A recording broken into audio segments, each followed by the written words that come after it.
ये बात अगली खबर की करते हैं जो हिसार से सामने आई है। डीएसपी गीतिका जाखड़ पर मारपीट के आरोप लगे हैं, जहां पर दादा और चाचा के साथ मारपीट के उनके ऊपर आरोप लगे हैं। मारपीट करने का आरोप लगा है। इसके साथ ही पुलिस की गाड़ी लेकर पहुंची थी गीतिका, ये भी आरोप लगा है। सीसीटीवी में पूरी जो वारदात है वो कैद हो गई है। गीतिका जाखड़ फतेहाबाद में डीएसपी के पद पर कार्यरत हैं। गीतिका के चाचा ने अग्रोहा पुलिस को शिकायत दी है। पुलिस की ओर से अभी तक कोई कार्रवाई नहीं की गई है, ये कहना है गीतिका के परिजनों का। इसके साथ ही गीतिका के चाचा ने अब सीएम को, डिप्टी सीएम को ट्वीट किया है। इसके साथ ही अनिल विज और डीजीपी को भी उन्होंने ट्वीट किया है। 28 अगस्त का ये पूरा मामला है, जहां पर 28 अगस्त को गीतिका के भाई ने ये केस दर्ज करवाया था। अग्रोहा थाने में मारपीट करने के केस भी दर्ज किए गए हैं। ज्यादा जानकारी के लिए हमारे संवाददाता संदीप सैनी हमारे साथ जुड़ गए हैं। संदीप, क्या कुछ है ये पूरा मामला? जी, ये अग्रवाल का ये पूरा मामला है और 26 तारीख का ये मामला है, जहां पर अर्जुन अवार्डी गीतिका जाखड़ है और अब जो पोस्टिंग है वो फतेहाबाद में डीएसपी की पोस्ट पर है। तो वो उनके परिवार में विवाद चल रहा है जमीन को लेके। उस मामले में वो अपने घर पहुंचती है और जो उसके चाचा के लड़के हैं उनके साथ और चाचा के साथ मारपीट करती है। चाचा ने उनके आरोप लगाया है कि उन्होंने मारपीट की है और इसकी शिकायत पुलिस में भी दी गई है, लेकिन पुलिस ने अभी तक कोई कार्रवाई नहीं की है उनकी शिकायत पर। लेकिन जो गीतिका के भाई हैं उनकी शिकायत पर मामला दर्ज कर लिया गया है। जी संदीप, आप बने रहिए हमारे साथ। गीतिका जाखड़ डीएसपी हमारे साथ जुड़ गए हैं। गीतिका जी, आपके ऊपर आरोप लगे हैं संवैधानिक पद पर रहते हुए आपने अपने परिवार के लोगों के साथ मारपीट की है। देखिए, मैं आपको एक चीज क्लियर कर दूं। आप अभी की जो है ये अभी कार्रवाई की बात अभी चल रही थी इससे, तो असल में ये मामला अभी पर 26 का नहीं, इसे 1 महीना हो चुका है। 1 महीने पहले इन्होंने मेरे भाई के साथ मारपिटाई करी थी, वो भी एप्लीकेशन जो है थाने में दी हुई थी। तो उस पर उसके बाद अब फिर से 26 तारीख को शाम को जैसे भाई गया है उसमें कपास डालने के लिए। कपास समझते हैं? हाँ जी, कपास समझते हैं, कपास डालने के लिए गया है। तो वहां पर दरवाजा बंद करके एक भाई और एक जो हमारा जो काम करने वाला है, इन दोनों के साथ में इन लोगों ने मारपिटाई करी है, बंद करके कमरा, मतलब घर बंद करके। तो उन्होंने वो जो काम करने वाला है इवन चल नहीं पा रहा, इतने बुरे तरीके से उसकी मारपिटाई करी है, जिसकी एप्लीकेशन थाने में दी है, जिसके ऊपर ये FIR हो गई। उसके बाद भाई ने हमें फोन किया कि मेरे पीछे डंडा लेके पड़े हुए हैं और हमें पीट रहे हैं। और जो काम वाला है वो तो अभी घर के अंदर ही है। हम लोगों ने फोन किया है SHO को, SSP को, DSP को, सबको कॉल किया है कि प्लीज किसी को जल्दी वहाँ पर भेजें, और हम तब तक पहुँच रहे हैं। मेरा वहाँ जाने का मकसद तो मेरे घर वालों के साथ मारपिटाई करने का नहीं था। मैंने अकेली क्या एक लड़की मतलब घर जाके और सबके साथ मारपिटाई कर सकती। जी बिल्कुल गीतिका जी, आरोप आपके ऊपर यही लग रहे हैं कि आपने यहाँ कार्रवाई की बजाय अपनी वर्दी का रौब दिखाया है। नहीं, एक बड़ी, मैं उस घर की सबसे बड़ी बेटी हूँ और उस घर के जितने बच्चे हैं सारे बच्चे मेरे पास रह करके पढ़े हुए हैं, मेरे पास रहे हैं। तो जब ये चीजें घर में आने लगी तो मैं सिर्फ उनको समझाने के मकसद से वहाँ गई। और अगर कोई आदमी मारपिटाई करने जाएगा, पुलिस लेकर के नहीं जाएगा, पुलिस लेके जाएगा।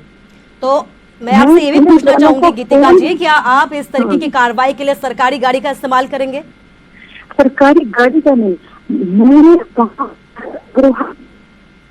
जी उसे लेकर के बात जा रही हूँ। अग्रवाल की पुलिस के SHO को लेके गई हूँ, अग्रवाल पुलिस के और बाकी स्टाफ मेंबर्स को लेके गई।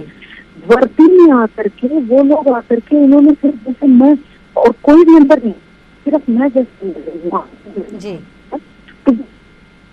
मैं अंदर गई हूँ। मैंने जाकर के वो लड़का जो है वो गेट पे था, भाई कि तुम पागल हो रहे हो, तुम एक भाई के पीछे पड़ रहे हो, भाई को ऐसे पीट रहे हो। मतलब आपने फिर एकदम से देखा होगा कि अंदर से सब लोग आ गए, सब लोगों ने आकर के फिर वो मारपिटाई उन्होंने।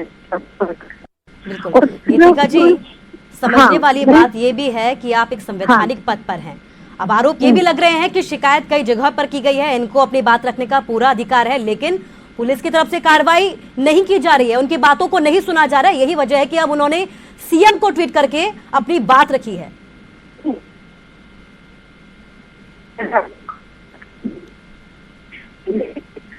देखो, मैं उनको उनके साथ मारपीटाई करने जा रही हूँ वो गलत है, लेकिन अगर मैं उन्हें समझाने, मैं उनको सिर्फ समझाने गई जी और कि भाई तुम क्या।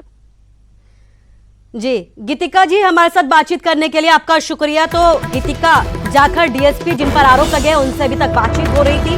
तो पूरा ये मामला है जहां पर मारपीट का आरोप इनके ऊपर लगा है, परिवार के लोगों के साथ मारपीट के आरोप लगे हैं और आरोप ये भी लग रहे हैं कि पुलिस की ओर से कोई कार्रवाई नहीं की जा रही। यही वजह है कि अब सीएम, डिप्टी सीएम, हरियाणा के गृह मंत्री और डीजीपी से भी अब परिवार के लोगों ने शिकायत की है और कार्रवाई की मांग की है।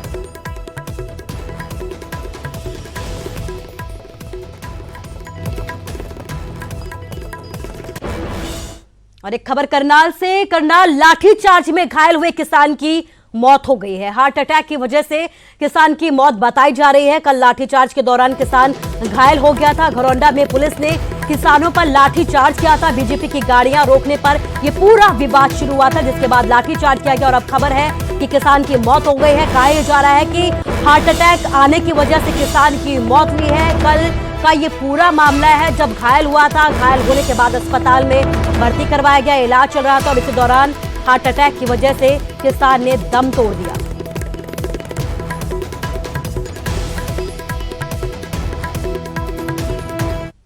सही है, मैं संस्कार पे भी नहीं जा पाया क्योंकि हम यहाँ पर सारों को मेडिकल करा रहे हैं। लाठीचार्ज उस पर कल बहुत हुआ है, लाठियां उसने बहुत खाई हैं, वो हमारे साथ था। पर उसके बाद रात को उसकी डेथ होती है।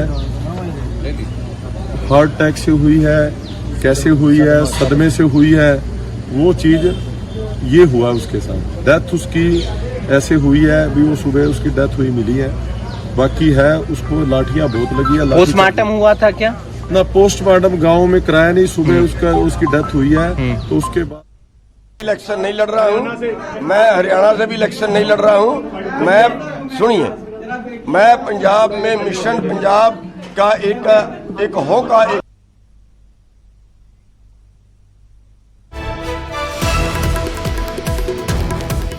और ज्यादा जानकारी के लिए हमारे संवाददाता अंकित दुदानी हमारे साथ फोन लाइन से जुड़ गया। अंकित, एक किसान की मौत हो जाती है, कहा जा रहा है लाठीचार्ज के बाद मौत हुई है, लेकिन खबर यह भी सामने आई है कि किसान की मौत हार्ट अटैक की वजह से हुई है।